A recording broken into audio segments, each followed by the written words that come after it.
कथनी और करनी का अंतर जो है वो बस्तर की जनता, बस्तर के गरीब जनता जो है वो देखना चाहती है। आज जब संजय गांधी वार्ड के लोगों को जनप्रतिनिधि की जरूरत है तो जनप्रतिनिधि यूपी में पसीना बहा रहे हैं। आज ऐसा कौन सा एनर्जी आ गया है जिसमें वो एक हफ्ते के अंदर में कार्रवाई कर रहे हैं। भाजपा ने इसे एक राजनीतिक स्टंट के रूप में शहर के अंदर में यूज किया, अपने शाइनिंग चेहरे को चमकाने की कोशिश करने की राजनीति की और राजभवन में जाकर उन्होंने दम तोड़ दिया। हमारे राष्ट्रपिता महात्मा गांधी, जिनके आदर्शों पे चलने की बात कही जाती है और हम उनके आदर्शों पे ही चलते हैं।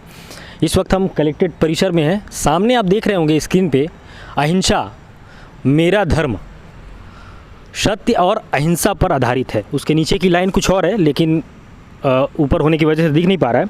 गांधी जी ने एक संदेश दिया था, अहिंसा परमो धर्म। और गांधी जी का ही एक वाक्य है, बुरा मत देखो, बुरा मत सुनो और बुरा मत कहो। लेकिन आज के परिवेश में अगर आप उस सिद्धांत पे चलते हैं तो कहीं ना कहीं तकलीफ़ होती है, लेकिन हमें चलना चाहिए, क्योंकि अहिंसा के रास्ते पर चलकर ही हम जो सारी चीज़ें हैं वो पा सकते हैं। और तमाम चीज़ें भी हैं जो गांधी जी हमें सिखाते हैं कि किस तरीके से दिनचर्या में हमें अपने जीवन को जीना चाहिए और किस तरीके से हम एक सफल इंसान बन सकते हैं। नमस्कार, मेरा नाम अजय चंद्राकर है और आप ARC न्यूज़ देख रहे हैं। विगत दिनों शहर का मामला तूल पकड़ रहा था। संजय गांधी वार्ड की जो पार्षदा है, जिसके खिलाफ जो प्रधानमंत्री आवास केंद्र की योजना में 25-25 हज़ार रुपये लेने का आरोप लगा था। 22 दिनों तक भाजपा ने आंदोलन किया। बोधघाट थाना के सामने उनका आंदोलन लगातार जारी था। नगर बंद का आह्वान किया गया, सारी चीज़ें हुई। यहाँ तक कि यहाँ की जो राजनीति है वो रायपुर तक पहुँची। भाजपा के बड़े बड़े नेताओं ने भी इसमें अपने अपने स्टेटमेंट जारी किए थे, वो भी हम लोगों ने देखा। अब नगर बंद के जस्ट बाद भाजपा के बड़े नेता पहुंचते हैं राजभवन। राज्यपाल को सारी चीज़ों से अवगत कराया जाता है। बीते 22 दिनों तक जिला प्रशासन की ओर से इस पर किसी भी प्रकार के टीका टिप्पणी हमें देखने को नहीं मिली। मामला राजभवन गया, वहाँ से भाजपाइयों से राज्यपाल मैडम ने अनुरोध किया कि जो है आप लोग जो आंदोलन किया जा रहा है आप लोग के द्वारा, उसको कुछ समय के लिए आप रोकिए, उचित कार्रवाई हम करेंगे। तो 7 दिनों तक भाजपाइयों ने जो है आंदोलन को रोक दिया, बहुत अच्छी बात है। लेकिन जो पीड़ित हैं, जिनसे जो है आवास योजना के तहत पैसे की डिमांड की गई है, उनकी बैठक होती है जिला कलेक्टर रजत बंसल से। उन्होंने उन्हें आश्वासन दिया है कि उनसे जो पैसा लिया गया है 25-25 हज़ार रुपये, उन्हें वो पैसा दिया जाएगा और उन्हें घर भी दिया जाएगा। केंद्र सरकार की जो योजना है मोर घर, ऐसी योजना है, एक राज्य सरकार की, माफ़ कीजिएगा, राज्य सरकार की योजना है मोर घर मोर बाड़ी, उसके तहत उनको घर दिया जाएगा। लेकिन इस बीच बहुत सारी चीज़ें देखने को मिली। रेलवे में जो रेलवे की ज़मीन में जो लोग रह रहे थे उनको वहाँ से हटाने के लिए भी नोटिस जारी किया गया। रेलवे की तरफ से भी उनको अल्टीमेटम दिया गया, लेकिन उनको उस जगह से विस्थापन करने का भी काम किया जा रहा है। इस प्रकार की चीज़ें विगत 22 दिनों में, 22-23 दिनों में, 3 हफ्तों में हम लोगों ने देखी है। लेकिन इस पूरे मामले में जो जनता कांग्रेस जोगी और संयुक्त मोर्चा की सुप्रीमो है जनता कांग्रेस जोगी के जो जिलाध्यक्ष नवनीत चंद हमारे साथ मौजूद है कलेक्टर परिसर में, उनसे हम जानने की कोशिश करेंगे कि ये जो मामला तूल पकड़ रहा है और जो मामला एक हफ्ते के लिए ठंडे बस्ते में कहीं ना कहीं जाता हुआ दिख रहा है, और पीड़ितों से बंसल कलेक्टर, जो जिला कलेक्टर हैं रजत बंसल, वो लगातार बात कर रहे हैं। मंगलवार को उनकी 1 बाय 1 एक लोगों से मीटिंग भी होनी तय है। तो इस बारे में जिलाध्यक्ष जो नवनीत चंद क्या सोचते हैं। सबसे पहले नवनीत जी, आपका स्वागत है ARC न्यूज़। धन्यवाद। इन दिनों जो बीते 3 हफ्तों से शहर में जो मामला चला है, उसको लेकर के आप क्या समझते हैं, क्या सोचते हैं, क्या चीज़ें समझ पा रहे हैं आप? देखिए, मैं अगर स्पष्ट कहूं तो ये बात कहना गलत नहीं होगा कि कांग्रेस और भाजपा की राजनीति के बीच पिसकर पीड़ित जो है वो कहीं ना कहीं जो न्याय उनके साथ मिलना था उस न्याय की में उनको जो है देरी मिल रही है। और इसका प्रमुख कारण ये है कि एक तो लगातार इस बात को जानते हुए कि कांग्रेस की जो वर्तमान संजय गांधी वार्ड की पार्षदियां हैं उन पर लगातार भ्रष्टाचार का, लेन देन का आरोप लग रहा है। अनेकों प्रकार के ऑडियो, अनेकों प्रकार के वीडियो जो हैं वो मार्केट के अंदर में वायरल थे। तो इसके आधार को जानने के बाद पर भी उस पर कार्रवाई न करना और लंबे समय तक पीड़ितों को न्याय के लिए जो है संघर्ष करवाना, ये कहीं ना कहीं सरकार की, राज्य सरकार की हठधर्मिता का परिचायक था। वहीं दूसरी तरफ भाजपा ने इसे एक राजनीतिक स्टंट के रूप में शहर के अंदर में यूज़ किया। अगर मैं ये कहूँ तो गलत नहीं होगा, क्योंकि ये दूसरी ऐसी घटना है, एक हार्वेस्टिंग दलपत सागर में जो वहाँ पर साफ़ सफाई करने के लिए जो मशीन खरीदा गया था, उस पर भी भारतीय जनता पार्टी ने बड़े आंदोलन को शहर में ज़ोरों शोरों से उठाया था और उसे अंजाम बिना पहुँचाई जो है उसे दफन कर दिया। ये भी वैसा ही मामला है कि इस पूरे मामले में पूरे शहर के अंदर में उन्होंने अपने शाइनिंग चेहरे को चमकाने की कोशिश करने की राजनीति की और राजभवन में जाकर उन्होंने दम तोड़ दिया। अब सवाल ये है कि यदि प्रशासन को कार्रवाई करनी ही थी, यदि सरकार ये मान ही रही थी कि कहीं ना कहीं गलती हुई है, तो आखिर 20, 22, 25 दिनों का इंतज़ार क्यों? आज यदि जिला प्रशासन इस बात को कह रहा है कि हम उनको पैसे भी दिलवाएंगे और मोर आस योजना के तहत मकान भी दिलवाएंगे, तो जब वो ये मान रहे हैं तो फिर एफआईआर से बचने की कोशिश क्यों? ये बड़ा प्रश्न है। और अब हम माननीय प्रशासन से, माननीय सरकार से ये पूछना चाहते हैं कि वो लोग जो प्रधानमंत्री आवास के नाम पर 2 साल से आवेदन देकर इंतज़ार कर रहे हैं, उन्हें आवास कब मिलेगा? क्योंकि 6000 आवास बस्तर जिले के अंदर में स्वीकृत थे, पर राज्य सरकार के फंडिंग ना होने के कारण से आवास के पैसे केंद्र सरकार के पास रिवर्स चले गए। 501 घर वालों को रेलवे की कॉलोनी में नोटिस दिया गया है, और ये रेलवे किसका है? केंद्र सरकार भारतीय जनता पार्टी का। एक तरफ भाजपा ये कह रही है कि वो पीड़ित पक्षों को न्याय दिलाने की बात करने की बात कर रही है, दूसरी तरफ पर्दे के पीछे वो 501 परिवारों को उन रेलवे की ज़मीन से बेदखल करने के लिए लगातार रेलवे के माध्यम से प्रयास करवा रही है। तो ये 2 पक्ष नहीं हो सकते, और इस पूरे मामले में कांग्रेस जो है मुख्य दर्शक बनकर हर धर्मिता राज्य सरकार की अपनाए हुए, जबकि मान रहे हैं कि उनके साथ गलत हुआ है, लेकिन इन 22 दिनों के दौरान आप कहाँ थे जब कहीं ना कहीं एक मजबूत विपक्ष के रूप में आपको जाना जाता है और शहर के तमाम मुद्दों को आप लगातार उठाते रहते हैं, तो कहीं ना कहीं उनकी भी उम्मीद रही होगी कि आप उनके समर्थन में आए, लेकिन इन 22 दिनों में आप कहीं दिखे नहीं। अब अचानक से आप उनकी मदद के लिए आ रहे हैं, तो इस पर क्या कहेंगे? देखिए, हम हमेशा से उनके साथ खड़े थे, पर जिस तरीके से भारतीय जनता पार्टी ने इस मुद्दे को हाईजैक किया था, उन्होंने पीड़ित पक्ष को कहीं हिलने भी नहीं दिया, ना वो किसी से बात कर पा रहे थे, ना वो किसी से मिल पा रहे थे।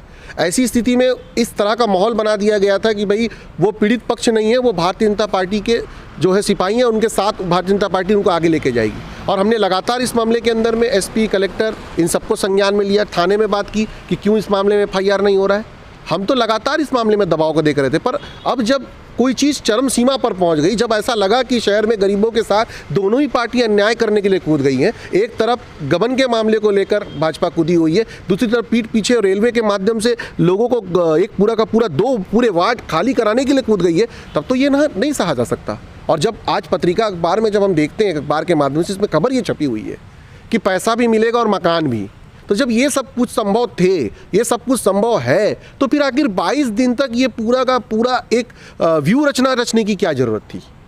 और जब जिला मैं रुकना चाहूँगा आपको, जिला प्रशासन ये मान रही है कि उनसे पैसा लिया गया है, क्योंकि जिला प्रशासन उनको 25,000 रुपये भी दे रही है और घर भी दे रही है, तो क्या सही मायने में पार्षदा के द्वारा पैसा लिया गया? अगर जिला प्रशासन पैसा देने के लिए रेडी है, तो ये क्या लगता है आपको इस चीज़ में? भाई, अगर आज का अखबार आप उठाकर देख लें तो उसमें तो जो लिखा है उस हिसाब से तो ये लगता है कि प्रशासन ने स्वीकार कर लिया है कि जो आवेदन दिया गया है प्रार्थियों के द्वारा, उनके द्वारा लिखे गए शब्द 100% नहीं है।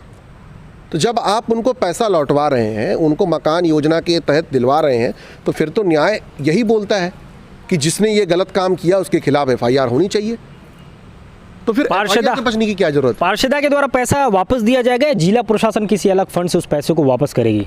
अब ये बात तो प्रशासन को बताना पड़ेगा, क्योंकि प्रशासन और राज्य सरकार और यहाँ के जनप्रतिनिधियों के माध्यम से ये बात आई है कि भाई वो पैसा लौटा रहे हैं, तो ये पैसा कहाँ से आने वाला है, ये पैसा किसके द्वारा दिया जाएगा, ये बात तो प्रशासन को और राज्य सरकार को ही बताना होगा।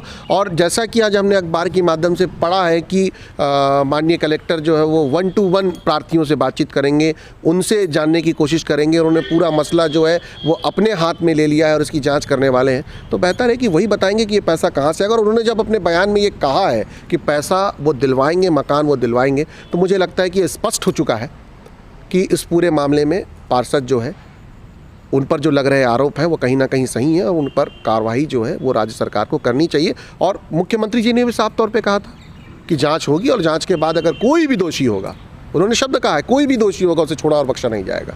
तो अब कथनी और करनी का अंतर जो है वो बस्तर की जनता, बस्तर के गरीब जनता जो है वो देखना चाहती है कि आखिर दोनों ही पार्टियां जो गरीबों की बात करते हैं वो गरीबों के साथ हैं या गरीबों के विरुद्ध। क्योंकि जो दिख रहा है फील्ड में, रेलवे जो है वो भारतीय जनता पार्टी की सरकार है, केंद्र के अंदर में उनके अधीन है, और राज्य के अंदर में जो घटना हुआ है वो राज्य सरकार, जो पार्षद है वो राज्य सरकार की पार्टी से संबंध रखती है। और दोनों ही मामले में दोनों ही पार्टी के जो शासन करता है उनके अंतर्गत जो विभाग है वो लगातार उनके खिलाफ कार्रवाई कर रहे हैं। इस मामले पर आपकी क्या जिला कलेक्टर या फिर सत्ता के किसी बड़े नेता से बात हुई इस मामले को लेकर के आपके यहाँ? देखिए, इस पूरे मामले पर मैं ये कह सकता हूँ कि मैंने पुलिस प्रशासन से व्यक्तिगत रूप से बात की थी, और इस पूरे मसले पर मैंने ये भी कहा था, मैं तो प्रारंभ दिन से कह रहा हूँ कि इस पूरे मामले में जांच कमेटी गठित की जाए। एक पर्टिकुलर इतना बड़ा मामला, हाई प्रोफाइल मामला, पॉलिटिकल मामला किसी एक थाने के टीआई के थ्रू नहीं मैच आउट किया सकता। इसमें उच्च अधिकारियों के इन्वॉल्वमेंट की आवश्यकता थी। हमने प्रारंभ दिन से ही कहा था कि इस पर कमेटी बनाई जाए, कमेटी कंप्लीट मामले पे जांच करके रिपोर्ट प्रस्तुत करे। आखिर आज वो बात माननीय राज्यपाल ने कहा ना, और उन राज्यपाल को माननीय एसपी साहब और माननीय कलेक्टर साहब ने दूरभाष में कहा ना कि एक हफ्ते के अंदर में हम सब विस्तृत जांच रिपोर्ट जो है वो आपके समक्ष प्रस्तुत करेंगे। तो जो गतिविधियां अब संचालित हो रही हैं वो 20-22 दिन पहले क्यों नहीं संचालित हुई?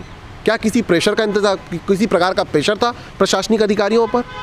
कोई राजनीतिक प्रेशर था? किस बात का दबाव था कि उनको इस कार्रवाई से अपने आप को अलग करना पड़ रहा था? और आज ऐसा कौन सा एनर्जी आ गया है जिसमें वो एक हफ्ते के अंदर में कार्रवाई कर रहे हैं?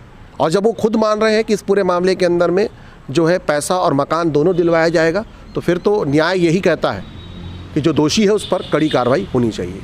भाजपा का एक हफ्ता तक समय देना, उसके बाद भी अगर सही मायने में जो है न्याय नहीं मिलता है, क्योंकि बैठक का दौर चालू है, लगातार 3 घंटे मैराथन बैठक होने के बाद जिला प्रशासन के द्वारा अब मंगलवार को भी एक बैठक आयोजित होने वाली है, जिसमें 1 बाय 1 सारे लोगों से कलेक्टर साहब मिलेंगे और उनसे चर्चा भी करेंगे। उसके बाद भी अगर किसी प्रकार का तोड़ नहीं मिलता है तो क्या जनता कांग्रेस इस मुद्दे को लेकर के ज़मीनी स्तर पर लड़ाई लड़ती हुई दिखाई देगी?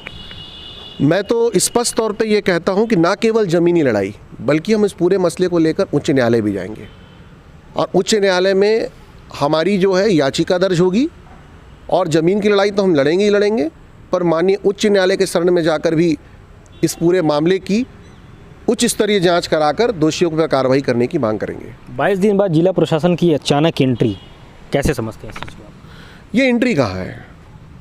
ये तो कहीं ना कहीं पूरे मसले पर पटाक्षेप करने का एक जरिया है। मैं इसे पटाक्षेप करने की तरफ बढ़ता हुआ एक कदम देख रहा हूं। जब सब चीज़ें स्पष्ट हैं, जनता प्रत्येक, अब तो ये मामला एक जगदलपुर का नहीं पूरे छत्तीसगढ़ प्रदेश का हो गया, लगभग ये ऑडियो वीडियो पूरे प्रदेशों में वायरल है।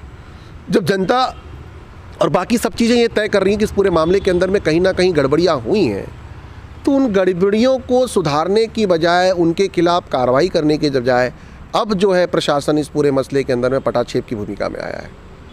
तो ये तो तय है कि राज्य भवन से आए हुए निर्देश के बाद इस पूरे मसले पर कहीं ना कहीं एक निर्णय की भूमिका में आना होगा, और ये निर्णय जो है ना केवल पीड़ितों के पक्ष में, बल्कि ये निर्णय तभी वास्तविक निर्णय होगा जब दोषियों पर भी कार्रवाई सुनिश्चित हो। इतना समय बीत गया है, सीएम साहब का दौरा था 26 जनवरी को, उन्होंने कहा भी था कि जो दोषी हैं उस पर उचित कार्रवाई भी की जाएगी। उसके बाद राजभवन तक पहुंचना, तो क्या इतने सारे एपिसोड जो हमको जुड़ते हुए दिख रहे हैं, जनता कह रही है, जनता का भी फीडबैक आया, कांग्रेस के कुछ नेता से भी हमने बात की, उनका भी कहना है कि ये गलत हुआ है और वो अगर पार्टी से जुड़ी हुई है तो उनके खिलाफ कार्रवाई होनी चाहिए, निष्कासित कर देना चाहिए। एक अच्छा संदेश जनता के बीच में जो है कांग्रेस की छवि बनेगी, बहुत अच्छी स्ट्रांग होगी पहले से जो बनी हुई है, और एक अच्छा संदेश जो है जनता के बीच में कांग्रेस का जाएगा, ऐसा कांग्रेस के कुछ नेता भी कहते हैं। हालांकि उन्होंने कैमरे के सामने नहीं कहा, लेकिन वो कैमरे के पीछे बहुत सारी बातें हमारी हुई, उनका कहना है। ये सारा सब कुछ हो रहा है और ये सारा सब कुछ हुआ है, क्या इतनी दूरी तक इस बात को जाना चाहिए था या पहले इसका रिजल्ट और नतीजा आ जाना चाहिए था? देखिए, पहले ही दिन से जब इसके तथ्य सामने आ रहे थे तो लगभग सबको स्पष्ट हो गया था कि इस मसले के अंदर में कहीं ना कहीं गड़बड़ी है, और जो ऑडियो वीडियो चल रहे थे उनमें भी ये बात का पुष्टि था कि कहीं ना कहीं ये लेन देन का मामला है। इस पर तो कार्रवाई तुरंत हो जाना चाहिए था। आज कांग्रेस की वो बात कि कांग्रेस का हाथ गरीबों के साथ, ये जो नारा है वो कहीं ना कहीं उल्टा होता दिख रहा है। यहाँ नारा ही पलट गया है, गरीबों के खिलाफ हाथ तो उठ रहा है पर गरीबों के खिलाफ। और वहीं भाजपा की जो भूमिका है वो कहीं ना कहीं पर्दे के पीछे बड़ी थी। उन्होंने सामने तो पार्षद के खिलाफ मोर्चा खोला और पर्दे के पीछे पूरा का पूरा वार्ड खाली कराने का षड्यंत्र रच दिया। रेलवे के अधिकारी, आला अधिकारी आज अचानक से इतने जागृत कैसे हुए? अतिक्रमण कोई आज का तो नहीं है, 10 साल ज़्यादा समय बीत चुका है कि रेलवे की ज़मीन में अतिक्रमणकारी रह रहे हैं। तो अचानक से ऐसी कौन सी जो है कोई योजना रेलवे का आने लगा वहाँ पर कि ताबड़तोड़ 501 अतिक्रमणकारियों को नोटिस देके तत्काल खाली कराने का काम किया जा रहा है। मैं तो सुन रहा हूँ कि रेलवे अधिकारियों को भी सस्पेंड किया जा रहा है। तो ये कहीं ना कहीं अगर इन दोनों कड़ियों को जोड़कर देखें तो ये राजनीतिक पेच दोनों पार्टियों ने जो है अपने प्रॉफिटेबल तरीके के लिए फंसाया और गरीबों को उस ज़मीन से खाली करवाने का षड्यंत्र, मकान खाली कराने का षड्यंत्र रच दिया है। और आज सरकार बताए, राज्य सरकार, स्थानीय जनप्रतिनिधि जो अभी यूपी में पसीना बहा रहे हैं, उनका क्षेत्र है ये। आज जब संजय गांधी वार्ड के लोगों को जनप्रतिनिधि की ज़रूरत है तो जनप्रतिनिधि यूपी में पसीना बहा रहे हैं। आज वो गरीब कहाँ जाएंगे? उनको आशियाना कहाँ मिलने वाला है? उनको कहाँ मकान या जगह अलॉट किया जाएगा? आप उनको तो पार्टी से जवाबदारी मिली है ना यूपी चुनाव में, तो वो अपना काम कर रहे हैं। नहीं, वो पार्टी, सवाल ये है ना कि जनता ने पार्टी की जिम्मेदारी तय करने के लिए जनप्रतिनिधि चुना था या क्षेत्र की समस्याओं को जिम्मेदारी को तय करने के लिए जनप्रतिनिधि चुना था? भाई, भारतीय संविधान तो हर जगह पर अपने क्षेत्र के जनप्रतिनिधि को और अपनी प्रतिनिधि को चुनने का अधिकार देता है लोकतंत्र के अंदर में। तो आज जब माननीय विधायक की आवश्यकता यहाँ पर है तो माननीय विधायक जी जो है इस आवश्यकता और इस पूरे मामले से दूर है। एक बयान नहीं आया उनका, एक गतिविधि नहीं आई, क्योंकि उनके विधानसभा क्षेत्र का बड़ा मामला है, छत्तीसगढ़ स्तर पर वो मामला उठ रहा है, दुनिया के बड़े नेता बयान दे रहे हैं। तो जो स्थानीय जनप्रतिनिधि हैं, चाहे वो नगरीय निकाय के हों चाहे वो क्षेत्र के हों, उनकी तो रिस्पॉन्सिबिलिटी पहले बनती है। वो अभी बताएं कौन सा प्लान है उनके पास। अगर वो 501 परिवार को विस्थापित कर दिया जाता है तो उन्हें शहर के किस कोने में बसाया जा रहा है? अटल आवास में जगह है? नहीं है। तो कहाँ विस्थापित करने जा रहे हैं? इसका मतलब तो यही हुआ ना कि कांग्रेस और बीजेपी ने मिलकर गरीबियों के खिलाफ एक बड़ा षड्यंत्र रचा है। उन्हें न केवल आवास के नाम पर ठगा गया, बल्कि जो आवास उनके थे उसे भी छीन लेने का काम किया जा रहा है। तो ये तो है थे जनता कांग्रेस के जिलाध्यक्ष और संयुक्त मोर्चा के सुप्रीमो नवनीत चांद, जिन्होंने कड़े शब्दों में भाजपा और कांग्रेस की जिस प्रकार की राजनीति इन दिनों बस्तर में देखने को मिल रही है उनका कड़ा विरोध दर्ज किया है। और जो मामला इन दिनों तूल पकड़ रहा था और एक हफ्ते के लिए जो अल्टीमेटम भाजपाइयों को दिया गया था और एक हफ्ते के लिए उन्हें शांत रहने के लिए और जो उनका धरना है उन्हें वापस लेने की बात कही गई थी, जिसके बाद जिला प्रशासन ने उसमें हस्तक्षेप किया और 1 बाय 1 वो वार्ड के सारे लोगों से चर्चा कर रहे हैं, जिसके बाद कहीं ना कहीं नतीजा आएगा। और तमाम बहुत बड़ी बड़ी बातों को जो नवनीत चांद है जिन्होंने रखा है और जो एक मजबूत जो विपक्ष होता है उसकी भूमिका में लगातार हम नवनीत चांद को देखते रहते हैं। ऐसे कई सारे मुद्दे हैं जिनको लेकर के वे मुखर तरीके से अपनी बात को रखने में भरोसा रखते हैं। कांग्रेस को लेकर, भाजपा को लेकर और जिला प्रशासन को लेकर उन्होंने जो कुछ भी कहा है आपने वीडियो में देखा है, सारी चीज़ें समझी है। और उन्होंने एक स्पष्ट तौर पर ये भी कहा है कि अगर जो पीड़ित है उनको न्याय नहीं मिलता है तो सड़क की लड़ाई भी उनकी पार्टी के द्वारा कहीं ना कहीं हमें देखने को मिलेगी। मेरे साथ है सहयोगी नरेश और मैं अजय चंद्राकर, ARC न्यूज़ जगदलपुर।